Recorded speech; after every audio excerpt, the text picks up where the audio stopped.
आपने अक्सर ये वाले वर्ड सुने होंगे, आईक्यू लेवल, ईक्यू लेवल, और इनमें से क्या चीज़ इंपॉर्टेंट है। आईक्यू ज़्यादा इंपॉर्टेंट है, ईक्यू ज़्यादा इंपॉर्टेंट है, इमोशनल क्वेश्चन ज़्यादा इंपॉर्टेंट है, इंटेलिजेंस क्वेश्चन ज़्यादा इंपॉर्टेंट है, और डिफरेंट इसमें आर्टिकल्स होते हैं, डिफरेंट डिबेट्स होती हैं। हम अभी थोड़ा सा एक आइडिया लेते हैं कि इनका बैकग्राउंड क्या है और उनकी स्टेजेस क्या हैं, जिन स्टेजेस के थ्रू ये सारी चीज़ें डेवलप हुई।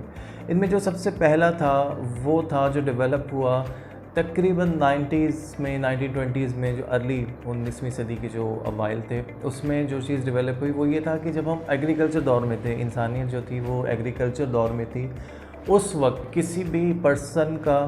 किसी भी सोसाइटी का, किसी भी कौम का, किसी भी नेशन का जो सक्सेस का एक स्टैंडर्ड था वो उसका फ़िज़िकल लेवल था, यानी फ़िज़िकल स्ट्रेंथ जो थी वो तय कर। क्योंकि एग्रीकल्चर का काम था, तो एग्रीकल्चर काम में सारी डिपेंडेंसी फ़िज़िकल स्ट्रेंथ पे होती थी। तो जिस कौम की मैन पावर ज़्यादा थी, जिस कौम की फ़िज़िकल स्ट्रेंथ ज़्यादा थी, या जिस पर्सन की या जिस कबीले की फ़िज़िकल पावर, फ़िज़िकल स्ट्रेंथ ज़्यादा थी, उसका जो सक्सेस का चांस था वो ज़्यादा था। तो एक कॉन्सेप्ट आया जिसको हम कहते हैं PQ, physicality quotient. This was the first concept जिसको हम PQ कहते हैं। इसके बाद जब 1940s के बाद जब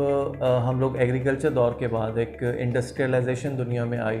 उस वक्त ये हुआ कि मशीनों को ऑपरेट करना है, इंडस्ट्रीज़ को चलाना है। तो PQ के बाद एक नया कॉन्सेप्ट दुनिया में आया और वो कहलाया इंटेलिजेंस क्वोशिएंट, यानी जिसकी जहानत का लेवल ज़्यादा है, जिसका इंटेलिजेंस लेवल ज़्यादा है, जिस शख्स का, जिस कौम का, जिस नेशन का, उसका जो सक्सेस का चांस है वो कंपैरेटिवली ज़्यादा है।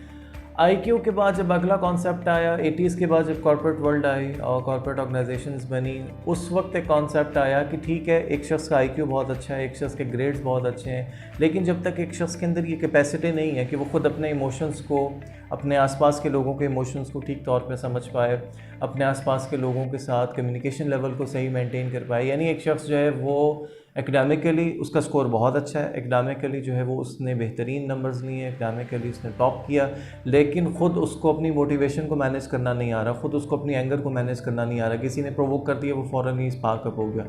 किसी ने जो है वो कोई ऐसी बात कर दी, वो फ़ौरन डाउन हो गया। तो ख़ुद अगर उसको अपने इमोशंस की मैनेजमेंट का इल्म नहीं है, तो उस पर्सन की जो सक्सेस है वो बहुत ज़्यादा देर तक नहीं रह सकती सिर्फ IQ के बेस के ऊपर। यानी एकेडमिकली वो बहुत पावरफुल था, एकेडमिकली टॉपर था, लेकिन अगर उसको अपनी सैडनेस कंट्रोल करनी नहीं आ रही, अगर उसको कंट्रोल करना नहीं आ रहा कि दूसरों का क्रिटिसिज्म कैसे बर्दाश्त करना है, अगर उसको ये सेंस नहीं डेवलप हो रही कि अगर कोई पर्सन जो है वो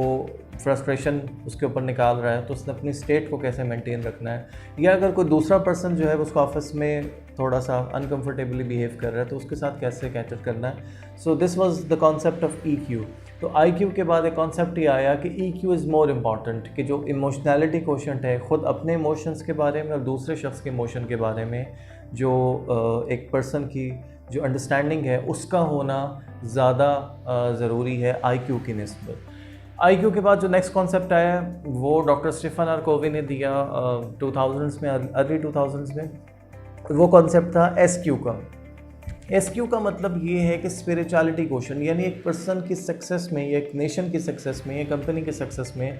जो ज़्यादा इंपॉर्टेंट चीज़ है वो IQ और EQ से ज़्यादा इंपॉर्टेंट चीज़ स्पिरिचुअलिटी क्वोशिएंट है। यानी एक bigger purpose, sense of higher purpose, sense of bigger purpose कि एक आदमी जो है वो अपने काम को लेके, एक ऑर्गेनाइजेशन अपने काम को लेके, एक नेशन अपने काम को लेके हायर सेंस ऑफ पर्पस के साथ, हायर पर्पस के साथ कितना ज़्यादा कनेक्टेड है, कितना ज़्यादा कनेक्टेड है एक बिगर सेंस के साथ, कितना ज़्यादा कनेक्टेड है एक बिगर पर्पस के साथ, एक बिगर कॉन्सेप्ट के साथ। So this was all about spirituality quotient, कि एक पर्सन का जो स्पिरिचुअलिटी का कनेक्शन है वो कितना पावरफुल है, उसका जो स्पिरिचुअलिटी का एरिया है वो कितना पावरफुल है। यानी जितना उसका स्पिरिचुअलिटी का एरिया पावरफुल होगा, उतना उसका जो फिज़िकल लेवल की सक्सेस है उसके जो चांसेस हैं वो ज़्यादा से ज़्यादा हायर होते चले जाएंगे।